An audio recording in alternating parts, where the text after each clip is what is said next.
તો હું તૈયારી કરું છું ચા બનાવવાની, કારણ કે આજે અમે ઘરમાં થોડુંક ઉપર નીચે મૂકતા હતા ને તો અંદરથી આ નાની અમથી તપેલી નીકળી. તો આ જોઈને અમને વિચાર આવ્યો કે લાવો ને આમાં ચા બનાવીએ. પણ આ એટલી નાની હતી કે ગેસ ઉપર તો રેમ જ નહોતી, એના માટે નાનો અમથો ચૂલો બનાવવો પડે એમ હતો. તો ઘણી મહેનત બાદ મેં ને મારા ભાભી આ ચૂલો તૈયાર કર્યો અને સળગાવી નાખ્યો. સળગાવ્યા પછી પણ પવન આવતો હતો ને તો આ ઘડીએ ઘડીએ ઓલાઈ જતો હતો.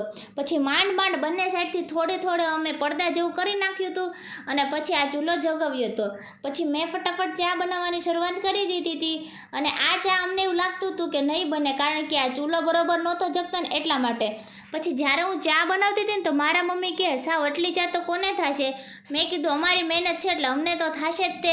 પછી ફટાફટ અમે ચા બનાવી નાખી અને બધાના ભાગમાં થોડી થોડી આવી. અને આ ચા એટલી મીઠી બની હતી ને કે જેવી આપણે ગેસ ઉપર બનાવીએ છીએ ને એવી પણ નથી બનતી. આ બહુ જ મીઠી ચા બની હતી. થોડીક વાર થઈને તો મારો ભાઈ આવ્યો, એણે પણ ચામાં ભાગ